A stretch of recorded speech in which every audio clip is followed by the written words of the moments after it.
zone yoo xamante ne nii day tàkk-tàkk yi daf fay ñëw wala xet gu bon daf fay ñëw mais day am jeexital ci sportif yi day am jeexital ci santé sportif boobu. Donc, ça va permettre de dire que toute infrastructure, boo xamante ni à caractère environnemental la day participer ci pollution suñu xalaatee sport rek war nañu xool ban taxawaay lañ ci am ak fan lañ koy aussi implanté loolu nag day indi harmonisation président Madiar bi may signalé temps bi wax na dëgg xëy na ñu continuer rek dem. Pour wane toujours ci cadre de vie bi je prends l'exemple des Guet-Ndariens ñi nga xam ni ñoom la changement érosion côtière bi sonal ba ñu toxal seen kër yi war ko yóbbu nga xam ne projet cercle boobu bi nekk Jogo tey jii ñun ñëpp on a vu xëy na am na peut-être mais li ñu gisagul dans quelques mois daañu toxu ay milliers de personnes mais on pense école bi xale yi di jàng poste santé bi xale yi di jàng marché yi ñuy jënd sax ñu ngi koy xalaat mais man dégg gu ma ñu ni ak foowukaay yi maanaam terrain de football dégg gu ma ñu ni place bu ñu war basket dégg gu ma mën na am na mais nekk ko xam naa nekkul priorité pourtant c'est des choses yoo xam ni dañ leen war a insérer sur ça donc les collectivités yooyu dafa war a nekk seen xalaat donc si sensibilisation yi aussi sensibilisation mooy li ci jiitu mooy comme lii tuddee académie foot organisé tey ku ne xalaatu woon ni ñu bari xalaatu woon daañu toog tey di xawal lëkkale te seen initiative propre la ñoom ñuy lëkkale sport ak environnement tey mën naa ne ñu bëri sore nañ ci sport mais mu xalaatuguñu foofu àgguñu foofu donc ci stratégie de promotion yi man li may wax mooy collectivités yi li leen ci war mooy promouvoir ce qu'on appelle l'écologisation de la politique sportive. Écologisation de la politique sportive. Mooy lan ce qu'on appelle recycling sportif. tey lépp lu ñu soxla ci wàllu sport nañu xool luñ polluer comme les déchets plastiques ak yu demee noonu ñu recycler ko utiliser ko polo la ñu soxla polo mooy ñu ngeen di jaar di daw xaw xam ngeen yooyu la ñu soxla tey jii ñun Gandon nous les autorités ci laa bokk de maay responsable environnement war nañu xalaat tey bépp école de football bu nekk fii bépp ASC bu nekk fii bu bëggee jënd polo soxla woon di dem jëndi polo yu bees wala ñu tubaab bi may nañu am unité de recyclage boo xamante ne nii suñu mbalitu dëkk bi génn suñu kër yi moom la ñuy yóbbu ñu transformé ka ñu indiwaat ko xale yi foofu ñu xam ni kat kon lii ñu waroon sànni wala lii ñu doon for keroog moom moo ñëwaat tey ñoom kii jariñoo loolu mooy recycling sportif muy benn kooku nag ñun les autorités ñoo si doon jëkk ko sensibiliser suñu bopp beneen bi mooy ce qu'on appelle course avec sac à poubelle Abdou Mbaye day takk daalam rek di daw ngoon si jot comme ça def takk rek di daw ñëw léegi gars yi inventé nañu benn approche boo xam ni da ngay am sac poubelle wala benn trousseau poubelle boo rombee sax yenn mbalit yi nga jël def ci yaa ngi nettoyer environnement bi mais yaa ngi def sport beneen bi mooy randonnée écologique xëy na ñu ngi koy commencé xalaat ak les enseignants dimanche bu jot mun mbay dana mobiliser ay dizaine d'enseignants ñu sol seen blouson yi rafet di dox ba méridien dem ñëw léegi dama bëgg ñu leen di orienté comme suñu décharge bi dafay tilimal dex gi ak côté Kër Penda bu ñu dee dox ñu jaar foofu foraale affaire yi bu ñu wàññi koo dugalaat ci biir loolu randonnée écologique la daañu def sport mais daañu participer ci environnement bi ak ce qu'on appelle aussi mobilité douce comme vélo yi nga xam ne léegi moom boo demee yenn dëkk yi oto sax du fa daw parce que dañu jàpp ne day polluer environnement am na yeneen yu ñu war a wax mais dañ koy jeexale foofu xam naa gudd na xaju fi mais ce qu'on termine par dire que l'environnement et le sport sont étroitement liés kenn mënu leen taxal léegi nag autorité ak la communauté ku ci nekk war na xam li ko ci war pour mu mën ko def da ngay xamante ne nii li ñu ngeen wax léegi daañu mën am environnement bu sain pour mën am un corps sain dans l'esprit sain. Je vous remercie. dégg nañu président man la wax xam naa ñu ngi ñëw ci sant yi di gërëm thème bi ñëpp dégg nañu expliqué na lan mooy environnement lan lañ ci soxloo par rapport ak sport ñun sax daalaale na ci ndekete ñun dañuy yàq kon nag gars yi ñun liñ ciy retiré liñ ciy tiré rek comme conclusion mooy ñun buñ fi jógee garab yi fi sañu maam yi yàqoon yin fi sempi woon ak luñ fi yàqoon ak luñ fi jëbanti woon ñun na leen ko jéem a fajee lenn mooy képp ku nekk ci di wuyoo Toubé Académie wala ngay wuyoo Toubé wala nga dëkk ci environnement bi fexeel ñu xool nan nañu collaborer pour yow nga jëmbat benn garab au moins par at soo ko jëmbatee ba pare nag doo ko fa bàyyi da nga koy suuxat di ko suuxat ba mu màgg loolu daal laa bëggoon ñu def ko après challenge waaw pour comme plan d'action ñu kiiwee ko ci li président naan la wax di ko sant di ko gërëm di ko wax ni li si des nag yow yaa koy modéré avant ñu jàll si loolu ñoo ngi sant di gërëm suñu gars yi fi agsi léegi yéen ñëpp gis nañ leen ñoo ngi leen sant di leen gërëm jërë ngeen. Démarrer le deuxième thème du panel qui sera animé par le professeur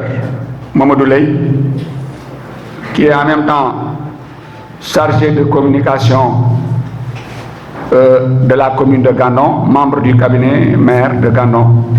Donc il est professeur au lycée aussi de Gandon. Monsieur Leye va vous parler de la responsabilité sociétale des entreprises, un pilier du développement du sport. Donc responsabilité sociétale des entreprises, nous avons RSE, pilier du développement du sport. Donc Mamadou Leye ñu jox la environnement. Merci à toute l'assistance, mais un remerciement à l'endroit de ceux qui ont pris l'initiative d'organiser ce panel,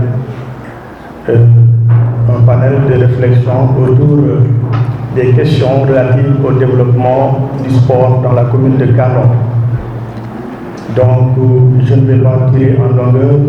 M. Baye a déjà fait les présentations. Moi, je vais juste essayer d'apporter quelques précisions sur le thème qui m'a été donné en débat. Et j'avoue que c'est avec plaisir et honneur d'être choisi comme panéliste. Tout compte fait, comme l'a dit le pédagogue M. Baye, il serait un peu judicieux de s'exprimer avec la langue de Molière, d'autant plus que nous sommes face à nous des potaches, des jeunes intéressés par le football, mais aussi des parents, certes qui n'ont pas eu la chance de faire les bancs. Je pense qu'il serait plus judicieux d'essayer d'adopter ou d'adapter notre approche en essayant de revenir sur le thème la RSE. La responsabilité sociétale des entreprises, comme nous le savons, c'est un concept qui mérite une grande réflexion. Madame, qui calamait coach, damay wax sous le contrôle du président Mayara, qui s'y connaît en tant qu'agent d'une entreprise locale, nationale très connue, Nestlé. Donc lui, c'est quelqu'un qui connaît, c'est une personne aguerrie par rapport à la responsabilité sociétale des entreprises. Maintenant, dans notre contexte, quand on parle de la RSE, les multinationales, bien les agribusiness, c'est-à-dire, bon, il y a Europe, ou l'Amérique, ou même en Asie, l'Union Afrique, d'implanter une industrie, c'est des emplois permanents, temporaires ou bien journaliers. Les entreprises installées au niveau de nos localités, monnayant des terres à superficie pour échelle de près 30 jours, sous les négociations en passant par les villages et l'autorité municipale, dañu jàpp ni entreprise yooyu bu leen installé dañu war a delloo askan bi taxawaay boo xam ne dina ci gis seen bopp mooy responsable bi muy cëru société bi nga xam dañ ko installé ci gox naka la ci waa gox bi mën a gis seen bopp. Pour dire vrai, c'est une question très lancinante qui vient tout le temps et qui mérite une très grande réflexion. Moi, je m'en vais vous lister une panoplie d'entreprises ici à Gabon. Et parmi ces entreprises, je pense que voilà, si on interroge à l'assistance, je pense qu'il serait difficile même de localiser le point où se trouve le lieu d'endroit où se trouve l'entreprise. Alors que ces entreprises sont installées ici à Gandon. Je peux citer les grands domaines du Sénégal, GDS, la SL, Saint-Louis, Société Légumaire, SL, Soldiv, Macfish, Saint-Louis, Œuf d'Or, le Ranch de Bango, la société MK, la société EDK. Donc il y a beaucoup d'entreprises qui sont ici installées, mais par contre, est-ce que l'entreprise nous apporte cette surtout sur le volet sportif. Donc déjà, nous au niveau de la commune, moi en tant que chargé de la communication, nekk commission finance, xam naka la ñu jëfandikoo entreprise là, je pose une question et je pointe du doigt. D'abord, sur quelle base se sont installées ces entreprises et les conventions pour se proposer, vraiment, il y a beaucoup de choses à revoir. Ne serait-ce que la taxe municipale, pour nous c'est tout à fait un problème. Voilà, responsabilité pour moi, intervention ou entreprise pour nous donner à ça. Donc, ça mérite une grande réflexion. Maintenant, pour revenir au thème, en introduction, nous pouvons dire que d'emblée, depuis les travaux de Bowen en 1953, la responsabilité sociétale des entreprises occupe une place de choix au cœur des débats et des enjeux du développement durable et de l'avenir de notre monde du point de vue global. Maintenant, depuis 1953, à la carte de Marc Bowen, on dit que poser débat la responsabilité sociétale des entreprises. Bu am enjeu maanaam bu am bu soxal doomu aadama yi seen avenir parce que mën nu concevoir nga am sa entreprise installé ko fii di fay ko ay milliards di liggéeyal nit ñi à hauteur de journée monnaie en 2000 3000 avec les conséquences sur le plan social gis ngeen li xew ci entreprise yi nekk fii suñu famille yëpp foofu dañuy daj mais revenu pratiquement boo si passé mu jeex donc loolu c'est en guise d'illustration. Ainsi, dans le monde, les plus grandes entreprises sont des centres vitaux de pouvoir, c'est-à-dire c'est des entreprises très puissantes, et surtout de décision et que leur action atteint la vie des citoyens dans de nombreux domaines, santé, emploi, éducation et sport, etc. Dès lors, nous pensons que la question mérite une grande réflexion dans le cas particulier du Sénégal, Madame du Sénégal, entreprise installée, où les applications de la responsabilité sociétale et économique des entreprises en sont toujours à leur premier pas. Moi, par exemple, je prends l'exemple de Sénégindia, Nestlé, Bodemé à Dakar, il y a ce qu'on appelle des zones industrielles. Boydougumbao, Oblangay, Ag, Port, Moton. Il y a pas mal d'entreprises. Mais entreprises,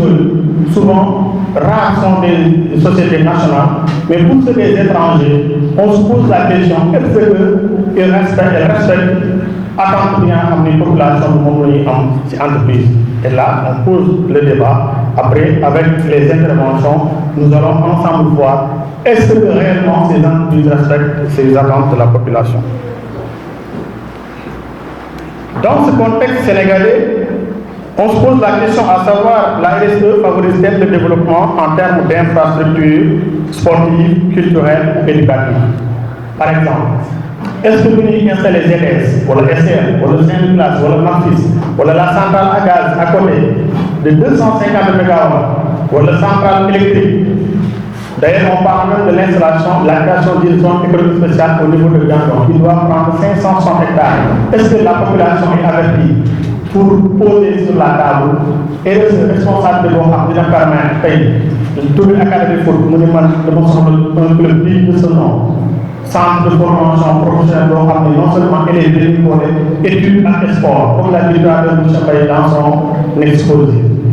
Parce que pour les humanistes, l'éducation morale et l'éducation physique doivent accompagner harmonieusement le développement de l'être humain à travers le concept qu'il disait tout à l'heure, ça nous mène incorporer salon, un esprit sain dans un concept et comme il le dit, dans un environnement sain. Donc l'autre aussi, je pense que c'est le moment, nous en tant qu'autorité municipale, on ne peut être aux côtés de la population, mais la population aussi faut jouer un rôle avant-gardiste, madame anticipé, pas le constater. La RSE est un concept multidimensionnel, présentant une certaine ambiguïté et une certaine imprécision. Là aussi, on doit être clair. Parce que quand on dit RSE, de qu'on dise que capital social, c'est-à-dire si l'entreprise a un capital social de 25 milliards, est-ce que nous devons avoir 5% chaque année? Parce que capital social, souvent, c'est 5%. D'autres vont parler de tickets d'entrée. D'autres vous diront que c'est des taxes. D'autres vous parleront de CPA. C'est-à-dire une taxe bon, il faut en tout amener 500 millions, je dis bien, je précise, de au-delà même des taxes municipales, on a une dividende pour le municipalité. Avec nos commissions finances, nos agents, nous disons pas sorte, mais pour régler ce problème. Déjà, j'ai visité pas mal d'entreprises, mais pour que nous ayons un problème. Au moment de la commune, bien amené un appareil pour permettre au petite entreprise pour sauver, mais pour les autres associations, je pense que c'est un véritable calvaire. Donc, là aussi,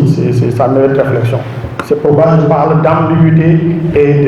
d'indécision. Alors que l'élaboration même d'une définition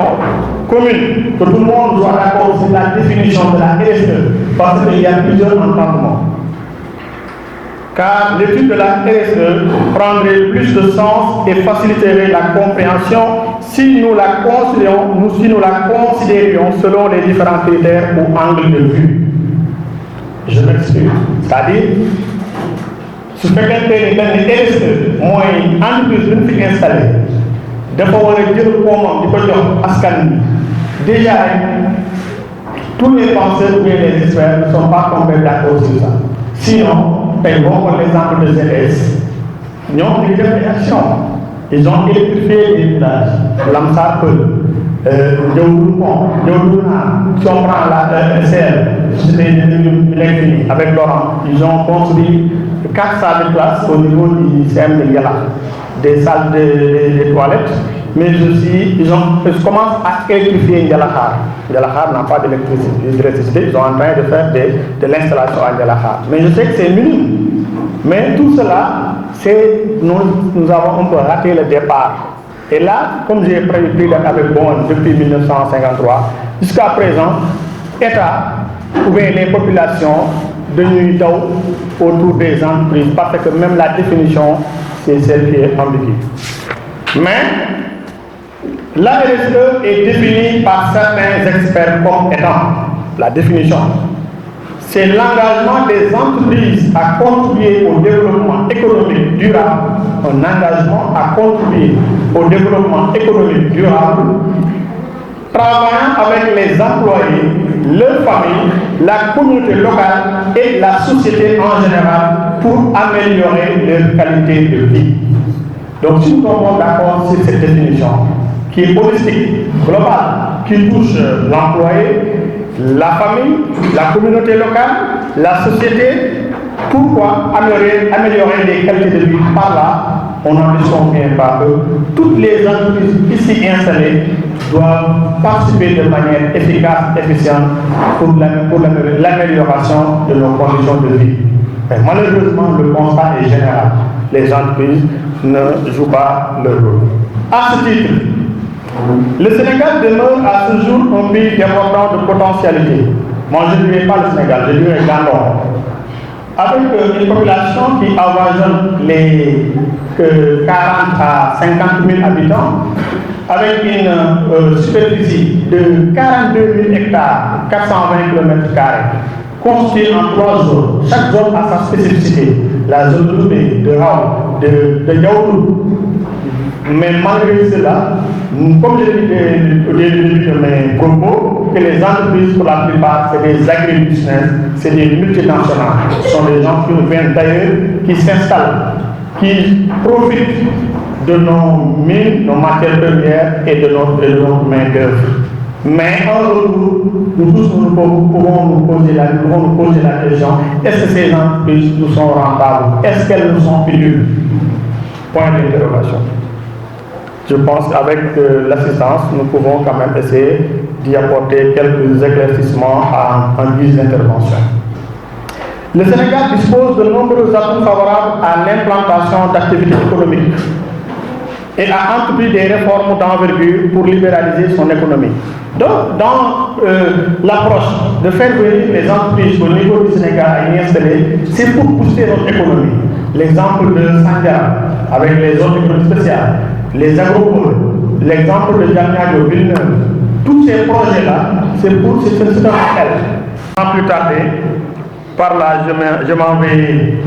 limiter ma communication pour vous dire que c'était un grand honneur pour moi de venir participer à ce panel. Mais comme l'a dit M. Baye, moi je suis un professeur de français spécialisé en linguistique et sciences du langage. Dans le cadre de la commune, je suis le chargé de la communication du maire. Mais comme nous, au niveau de la mairie, puisque dans le cabinet du maire, nous intervenons dans toutes les commissions, on sait les relations entre les entreprises locales. Donc, je dirais même que ma communication, c'est une sorte de plaidoirie de défendre, d'accompagner, de dire un engagement pour accompagner les, pour que ces entreprises nous mènent donc sans plus tarder, je m'en vais limiter là et je vous remercie de votre très aimable attention. Pour ce brillant exposé, cette belle présentation, je pense que on ne pouvait avoir un panéliste meilleur que vous par rapport à tout ce que vous avez développé. Vous avez prouvé que vous avez maîtrisé l'implantation des entreprises au niveau de la commune. Donc, merci, félicitations encore une fois. Donc, monsieur Lay tënkal na leen RSE wax na leen mooy lan wax na leen aussi ni mu gisee ba tax mu jeexale ko ak benn laaj bi mooy utilité des entreprises dans la localité. Ndax yéen les sportifs gis ngeen seen bopp ci entreprise yi nekk ci gox bi ci gunge bi ngi leen di gunge xëy na réponse boobu comme ni mu ko waxee xëy na dana feeñ léegi ci mbooloo bi léegi dañuy enchaîner avec le 3e thème bi ngay xamante ni nii le professeur monsieur Abdoul Aziz Wade moom moo koy animé xëy na suñu doyen yi nekk fii ak suñu tonton yi ñoom Pape Mon Mbaye ñoom Pape Diop ñoom As ñoo koy gën a xam waaw ndax yaakaar naa li ñuy wax ci football xëy na ñun nekk ñu woon dara waaye am na lu ñu ko ci doon dégg ci jaar-jaar kon tey jii bu demee bay am di def jéego yu mel noonu ñëw di tàggat xale yi si tubee loolu doyul ma jaara ak waa Toubé Académie Foot doyloo ko ba dénk 3e thème bi yaakaar naa loolu lu rafet la donc monsieur Wade dana waxtaan ak yéen si équilibre entre les études et le sport, stratégie et meilleures pratiques. Donc je suis content une fois encore qui thème bi ma nar exposé muy études et sport. C'est un peu compliqué de parler du sport et des études. Peut-être dama ko dan ko waroon pour wane xale yi sport études pour les enfants parce que boo gisee catégorie bi donc c'est pratiquement benjamin, minime, cadet, peut-être même junior, hein. Mais boo nee sport études donc pratiquement day tënk tout le monde ça va jusqu'à l'université. Dinaa xaw changer un tout petit peu thème bi,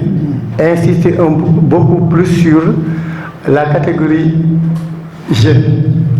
Waaw kenn sant ma ko sax mais je pense bien que thème bi nu mu tëddee donc damay insister pratiquement sur les jeunes yi nga xam ne pratiquement ñoom ñu ëpp fii. ñëpp a xam ni sport en tant que tel dan lay def ci nit. ay études yu bëri démontré na ni sport day favoriser la réussite scolaire.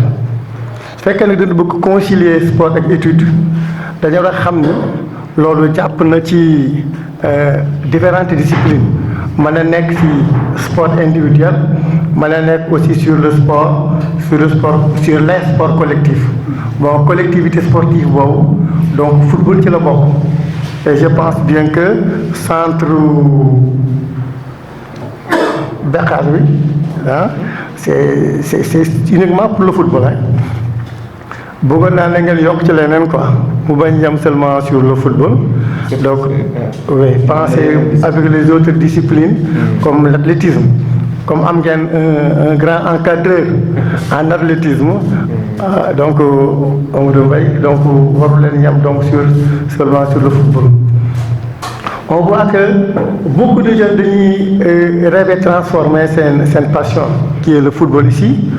pour devenir professionnel. te boo xoolee loolu du lu yomb ndax lan du yomb ndax jaaru footballeur boo xoolee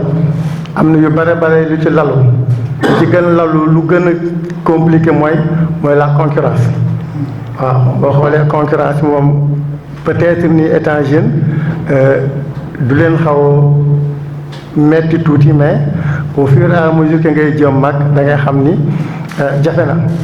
te jafe-jafe boobu nag boo waree xool da nga war a trouver équilibre bi nga xam ni sport ak étude la donc day gën jafe. boo xoolee tamit ci jaar-jaaru footballeur yi ñu bare du àgg ndax dañuy xool boo waree boole njàng ak football du yomb bon mën na am nag ci biir njàng mi ñu bare arrêté. waaw pourquoi ñuy arrêté parce que du ñu mën a boole ñaar yëpp moo tax ñuy abandonné football bi continuer njàng ou bien ñu abandonné njàng mi continuer football bi te boobu moom arrangé wul parents yi ndax boo gisee njaboot ku nekk parent bu nekk bu doon sagoom doom ja bàyyi football bi topp njàng mi. bu jëkk ñun loolu la woon ñun ñii di waxante yéen bi nekkee xaleel dañ daan sàcc di football li am léegi nii sport étude ñun suñu jamono amul woon donc pour ma daan man football man il faut ma daw alquran wala nëbb sama daal fenn jox sama rakk mu génn ma dem football yi dellu si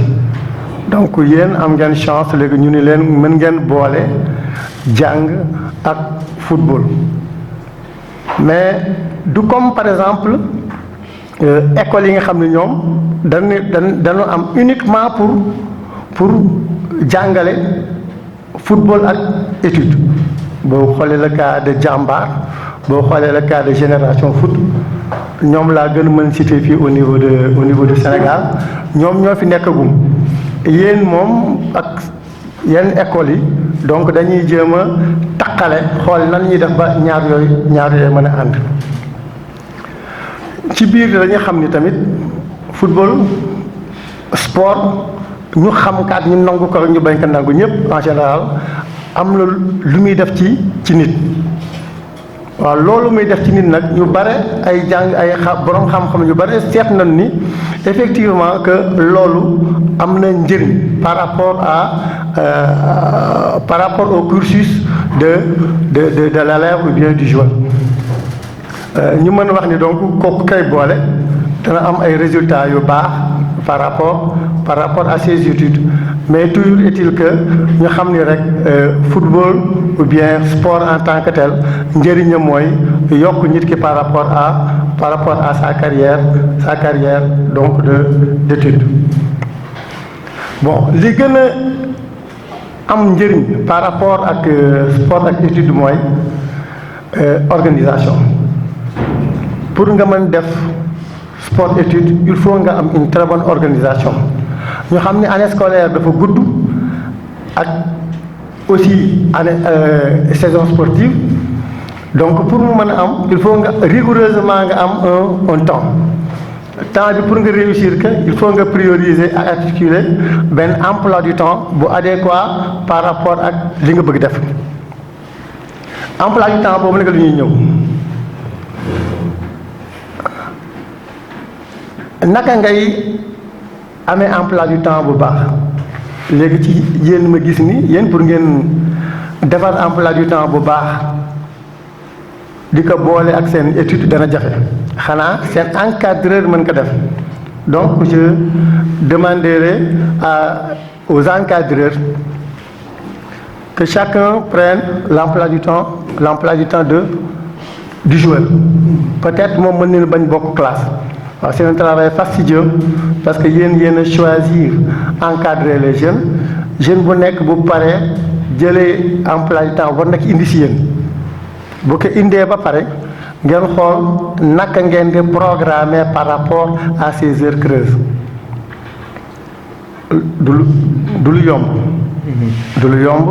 ndax yéen a choisir pour encadrer leen donc encadrement bi du warul nekk seulement sur le plan sportif. ku nekk war na xam yan moment la war a mën a ñëw entraîner si ak yan moment la war a mën a dem toog jàng ñun dañuy jéem jaawale au centre des fois les élèves ou bien les joueurs viennent chaque jour aux entraînements c'est pas normal il faut pas oublier que catégorie jeune amateur formation le joueur n'a droit que 3 séances d'entraînement dans la semaine donc 3 fois yooyu mën na nekk le mercredi mën na nekk le dimanche et le samedi et le dimanche donc les autres jours donc day toog jàng ay leçons donc la mise en place d'un emploi du temps permet d'avoir donc lu ñuy wax benn gis-gis bu baax ci bés bi ak semaine bi bi nga xam ne au moins da nga xam ne charge de travail yi koy xaar loolu élèves war nag xam mën na nekk benn moyen bi nga xam ne aussi day tax benn de empiéter ci moromam que ce soit le sport que ce soit les études amul benn bu mën a yàqal moromam. ñu souhaité aussi que pour loolu mën a am su fekkee ne jafe-jafe am na ci diggante njàng mi ak football bi rek ñu xaaru week-end bi le week-end moo ñu permettre ñu mën xool fu ñu tardé woon nan la ñuy gagner nan la ñuy comment dirais-je gagner le temps perdu par rapport soit aux études ou bien au football. donc bu ñuy wax nag ci yéen football bi may wax nii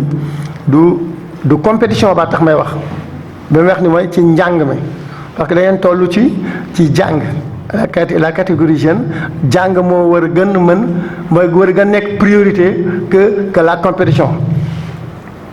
ma anticiper un tout petit peu ma xool ni yéen sax compétition bi les encadreurs compétition bi la ñu jiital ka njàngale mi.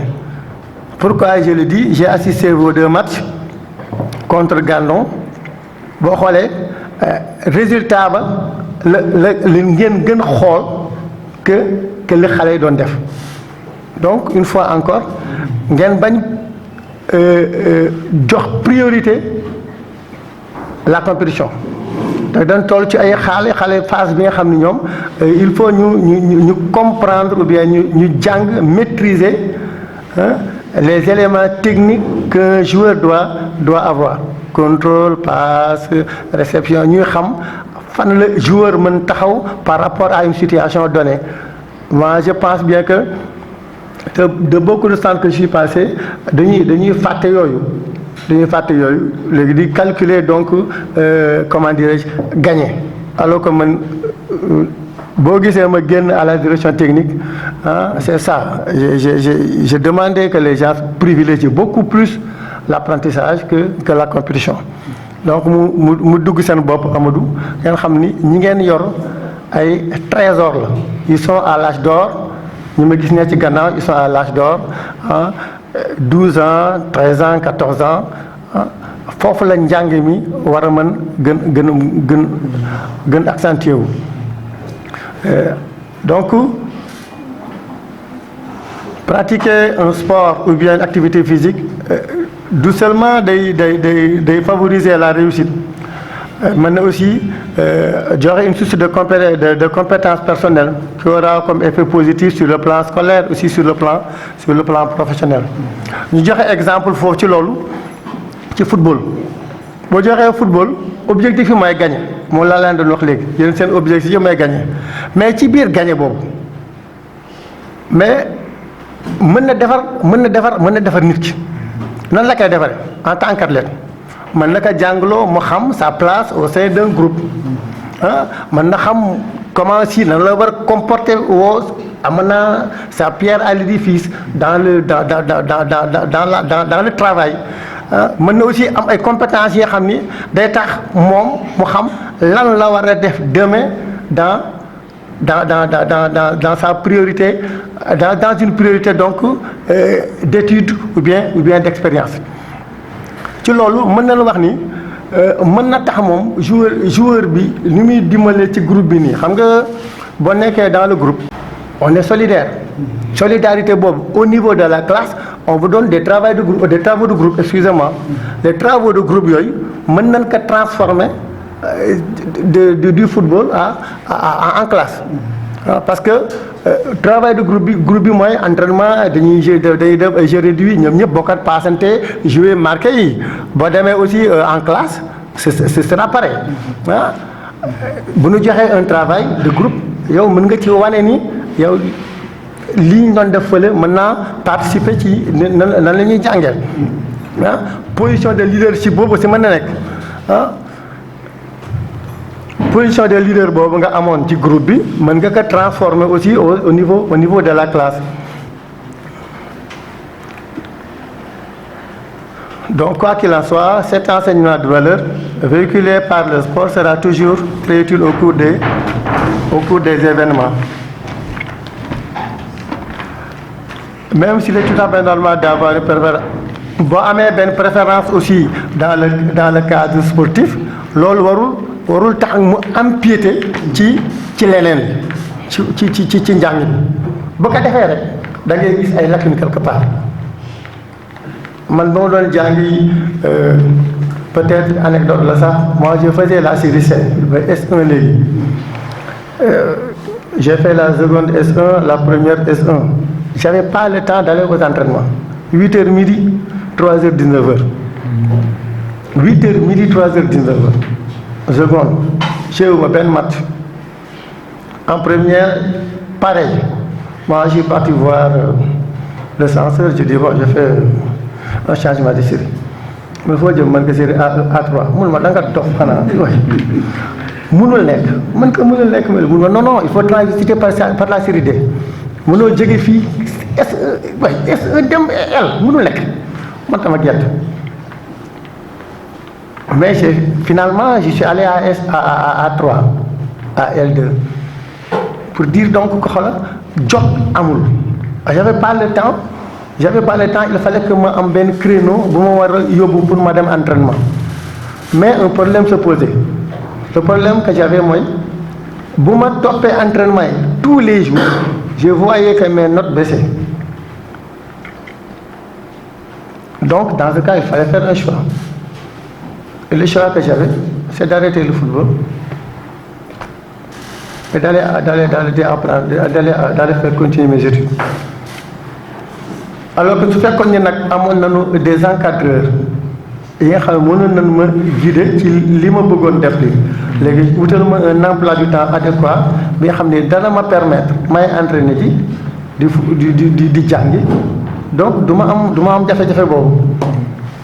pour vous dire une fois encore que changement bi am au cours des années ci par rapport aux études et au football waaw donc benn warul mën yàqal morom quoi te loolu pour mu tax nag il faut une certaine régularité dans le travail et aux études et au football. Donc il faut se concentrer pour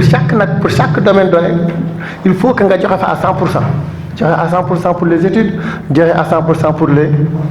pour le sport. Donc, ça peut être bon au moment où par exemple yow boo demee ci football da nga xam ne football kese ngay def bi entraînement rek ngay def boo jógee ci entraînement bi nga génne lépp li nga xamoon ne entraînement la léegi je viens me concentrer pour les études mais mënoo nekk ci football bi di xalaat njàng ma wala nekk ci njàng bi di xalaat football loolu mënu nekk fenn foo ci nekk rek il faut effectivement nga xam ni fii nga nekk loolu ngay def et tu dois être assidu en ce sens. Et cette assiduité est indispensable parce que pour nga bañ amee ay jafe-jafe il faut que donc jafe-jafe yooyu ngay am nga xaar le week-end comme je disais sànq pour mën rattraper wu fan nga tardé. Donc concevoir la conciliation sport-études dafa nécessiter dafa am tamit un travail physique ak un travail mental donc loolu il faut mu am. Et pour ce faire donc il faut que nga xam ne aussi le repos il est primordial pour étudier aussi bien comme pour s'entraîner mënoo bëgg jàngi nga pare entraînement rek dem taxawaal di dox dem defi leneen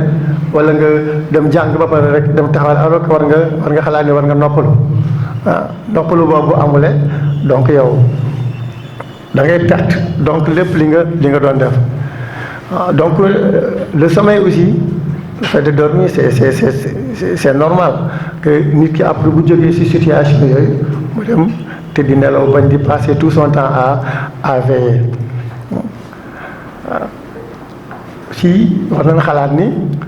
un sportif que ce soit le sportif ou bien l'étudiant war na xalaat ni war na mën lekk war na mën am benn alimentation bu équilibré. Alimentation boobu moo lay permettre donc nga xam yow gagné nga comment dire en maturité ou pas mais fekkee da ngay entraîner ba pare comme font mes enfants kaa leen añ ñu daw kaa leen reer ñu dem tëddi nelaw wala ñu xam donc ils ne peuvent pas grandir en truc mais seulement peut-être même j'ai un fils qui est à GF qui est à Génération Foot c'est peut-être lui qui déséquilibre l'alimentation à la maison parce que ñoom à GF ils ne mangent pas de riz. ñoom duñu lekk ceebu jën duñu lekk dara bu ñu lekk ceeb vendredi ba vendredi def naa dañuy lekk ceebu jën. waaye le reste ce sont les pâtes ce sont des trucs donc quand il vient en vacances ça lui pose problème. Pour voir donc l'alimentation la variété de l'alimentation un sportif na am benn alimentation bu mu war a am waaw un régime alimentaire peut-être nous on n'a pas ça mais il faut qu'on veille sur ça du heure bu la neex ngay lekke du heure bu la neex lu la neex tamit ngay lekk waaw donc on doit veiller sur ça c'est un peu compliqué mais avec peut-être le jour du match ou bien la semaine du match ñu xool ba jour bi lan la war a mën mais pas comme au jour du match ñu xaar ba à 1h ou bien 2h du match ñu jël leen ceebu jën bu nit mbott on a toujours eu ce problème. Oui. Le sport et l'environnement ci thème 1 bi on retient que le sport et l'environnement sont étroitement liés. Le sport a besoin de l'environnement et vice-versa. Ci thème 2 bi on retient que les entreprises installées dans la commune de Gandon doivent être plus utiles au sport à travers le RSE. La RSE. Donc sur ce ay pistes ñu ngi fi mooy que ni les pistes de parrainage des écoles pourquoi pas am nañ fi usine glace am nañ fi usine jën on parle de centrale gaz on parle de kii bu solaire bi kii di wax pourquoi pas bu ci nekk parrainer benn école de foot di ko sponsoriser di ko jàppale en même temps les ASC donc le piste de parrainage man moom laay joxe comme solution boo leen jaaree ci piste parrainage boobu mën na am xëy na nga am ci ñoom dafa parce que dama inspiré wu ci la mangrove am na ASC bu tudd mangrove muy fii mangrove muy xir ba su ngeen xoolee ASC mangrove mais ñooñu ils doivent être accompagnés par les projets qui s'activent autour de la mangrove. Donc il faut que nous territorialiser donc le sport. Sport et études comme nous l'avons dit. Donc nous disons que sport et études peuvent et doivent aller ensemble. Maintenant, il faut privilégier pour les jeunes l'apprentissage et non la compétition. Oui, il faut la diversification des activités sportives. Mais aussi, il faut une bonne planification pour les apprentissages, mais aussi un régime alimentaire adéquat. Parce que si vous voulez voilà, boo boolee football ak jàng war na nag am alimentation boo xam ni dañ la mën may nga mën te bañ di jël mbaxal comme ni ñu ko doon def dañ doon football stade Assane.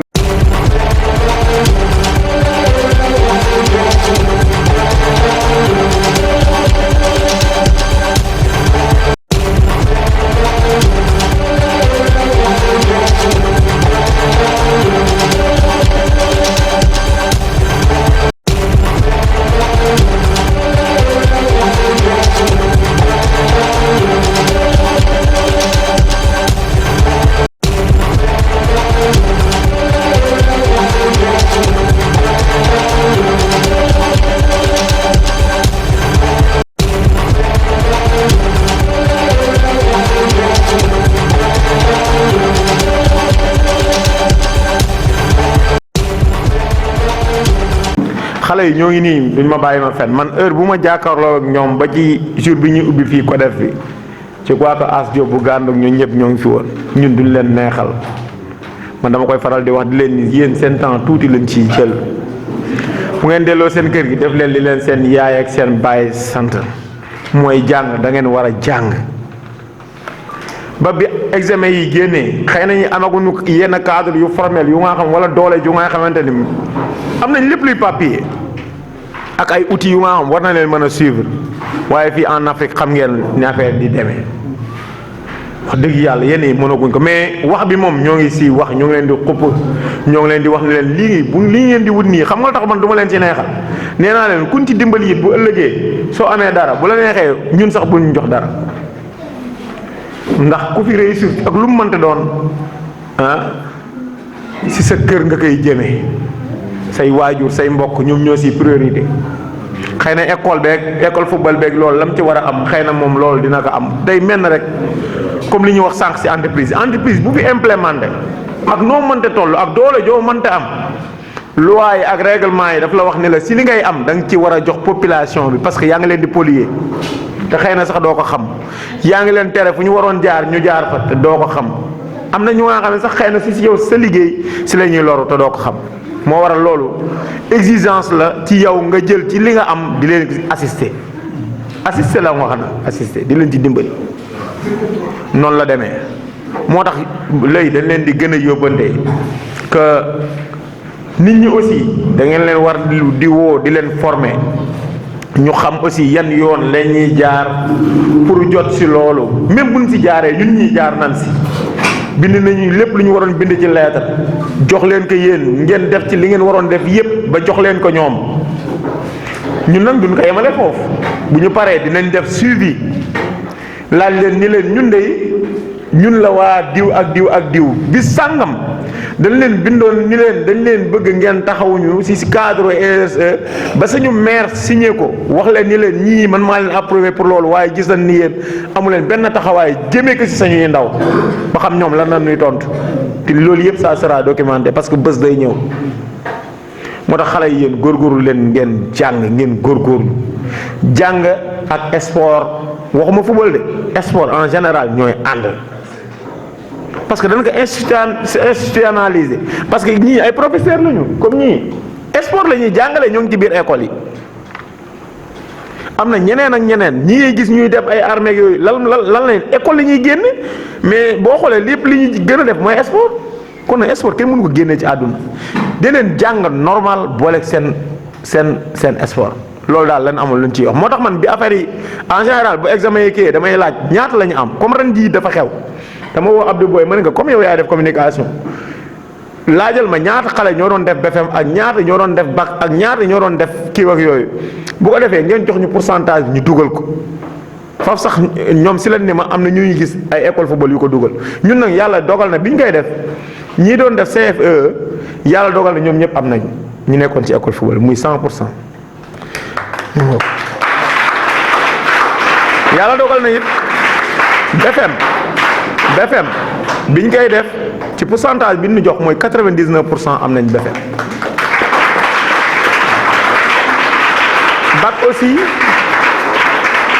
bac aussi yàlla dimbali nañu ba bi ñu koy def am nañ 100% amoon nañ ñaari candidat ñoom ñëpp am nañ. léegi nag li ci des mooy lan comme ni ko gars yi di waxee lépp loo gis dañ koy maintenir ci moyenne bi mu gën a baaxee mooy lan bu leen contenté ci am bac rek wala am BFM rek wala am CFE rek da ngeen di bokk si ñi ngay xamante ne ñoom ñooy jàng ba pare am ci bac yi gën a baax mooy lan mooy ngeen am ay mention loolu mooy léegi Boubacar ñun ñëpp Abdou ñun ñëpp Assane directeur ñun ñëpp loolu moom mooy suñu objectif ndax it waxtaan wax dëgg sa la dañ nu koy jamee man da ngay gis ku nga xam ne day ñëw si man ni ma doo ma dimbali sama doom dafa bëgg affaire football bi trop mais dama gis ni jàng mi xaw ko kii te moom dafa jàpp ni ñun ñoo ci influer alors que ñun semaine bu ne 3 fois la ñuy gisee ak moom te Boubacar buy gisee ak moom ak entraîneur Assane presque boo xoolee ay 3 heures temps lay doon muy ci semaine bi yëpp xaw ma ñaata heure la ñi ko mën a calculer boo xoolee 9 heures de temps daanaka Boubacar si lay gisee ak ñoom muy 3 fois dans la semaine. moo tax yéen aussi da ngeen war a ragg deru lii lu formel nii am këyit yëpp yi ñu war a am nañ ko am programme yi ñu war a am yëpp lépp xëy na dinañ defaat beneen jour moo nga xamante ni dinañ ko médiatiser ku ci mel ne ngañ mii ñoo ngi ciy gërëm waa TV ñoo ngi leen sant di leen gërëm parce que boobu léegi ñoo ngi ñuy assister jox ko lépp luy suñu programme ñu dugal ko nit ñi xam ne ñun ci lii la ñuy dox que lu formel la lépp lu ñu war a am ci këyit am nañ ko que ñu xamee ko noonu ngeen gën a góorgóorlu ñun kuy investir ci lu gën a wóor ngay investir ñun ci xale la ñu investir te mooy lan ngeen jàng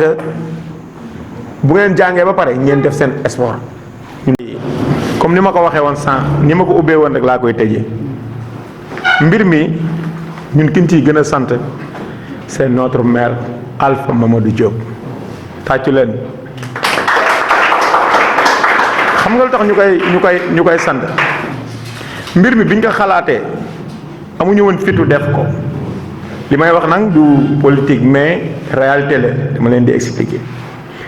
si la compté Mamadou Lay parce que booba ñoom ñoo ñu ko wax ni ñun dañu war a def activité ñu xalaat ni 72 heures mooy baax biñ ko xalaatee aussi Mamadou Lay laa contact ni que je veux voir le maire ma ne que le maire en tant que maire mais pas Alpha mun ma jàppaat problème mu waxoo ko mu ni que na ñëw automatiquement ay 18 heures laa fa dem arrêté woon na sax ay mu ni comme ñun la na ñëw biñ ñëwee mu recevoir ñu ñemeloo ñu laaj ñu waxtaan ak ñun conseiller xam nga nit ñu kan laa leen di booleel ma ne ko de retour kan nga gis mun a Mamadou Lay wala ma ne ko amul benn problème boobu ba léegi Mamadou Lay ñëpp xamante noppalu mi ngi ñun téléphone bi chaque jour mi ngi ci réunion yi mi ngi ci leneen ak leneen lu am bu ñu ko joxee mu dem restituer maire mu xool li ma koy gën a remercier mooy la monsieur le maire amul lenn luñ ko mës a proposé mu ne dindi leen bi ça dafay leer mosul am kon moom moo ñu ñemeeloo kon nag ñun ñoo ngi kii remercier te di ko wax ni kay lii mu ñu defal nii na ko defal suñu yeneen morom yépp nañu gën a assister xam ni ay comme moom sax waxal moom sax moom ko waxal sama bopp mu ni képp ku fi formel nga nekk ci biir tund wi man dama lay dimbali te dimbali bi ma lay dimbali nekkul dama ci wut dara dama koy def parce que sama waru gar la moo ma ko wax de moo tax ñun nag am nañu occasion tey dinañ koy dinañ ko gërëmaate suba ndax desal nañu yeneen ki parce que yooyu il faut ñu wax ko ba nit ñi dégg parce que ñun aussi lu ñu man di def keroog bu ñu ñëwoon nii li ngeen di def ni daal man ça ne m'intéresse pas kon xëy na foofu lay yem wala bu ñu koy def duñ ko ñemee defee nii moo tax daal ñun du ñu def lu di ko sant di ko si gërëm di sant it directeur mi dañ koy sant li kiy wax léegi loolu la moom du nit kuy wax mënut a wax jëf lay def ak bingo bi nga mooy kii ak seen grand Assane ñooñu man damay yaakaar sax duñu ay nit damay liggéey ba 3 heures du matin ma envoyé message kenn tontu ma ne ñii duñu ay nit moo tax affaire yi boo ci nekkee ñi si gën a sonn parce que ñun aussi on a créé benn dynamique quoi et dynamique bi l'animateur principal mën naa ni c'est comme ni nga ko waxee sànq Ablaye Diop lii nit ñi wax nii kii Ibou dama la fi tontuwaale wallahi yàlla xam ne yooyu wax yëpp am na suivi évaluation Sadekh Mbaye moom lañ ko joxoon c'est un enseignant aguerri jox ko ay objectif jox ko yëpp mais yow xëy na bokk woo nañ la di nga ñëw dimbali ñu ci loolu on a tous les documents déggoo ma la ñun suñu document ñoom moom ak Pape Daouda dañu ko defalal ba nga xam tey bu ñu woon tey ñoo leen dugg fédération France ñun duñu laala suñuy papier. Et aussi je tiens aussi à remercier nos amis qui n'est pas encore officiellement nos partenaires FC Moyo et FC OI qui de par leur passage on a pu remarquer un déclic au sein de notre académie. On a vu que après leur départ, une forte mobilisation des personnes dans le village, comme Abdoulaye vient de nous le dire, il faut nous intégrer. Cette semaine-là, j'ai reçu plus de 10 demandes d'intégration. Et on a vu, même nos jeunes, je ne sais pas, je n'étais pas sur place, mais je ne sais pas, qu'est-ce que ces grands messieurs-là ont fait, ont introduit dans la tête des jeunes. Mais on a vu une nette amélioration par rapport aux exigences qu'on leur demandait. En tout cas, à cet effet, nous leur remercions et nous leur demandons qu'on puisse progresser dans nos relations pour créer une bonne dynamique qui va aboutir peut-être à une bonne collaboration, peut-être à un partenariat qui va être un partenariat gagnant-gagnant. Et je remercie tout le monde. Je remercie de et encore, je remercie Wataf.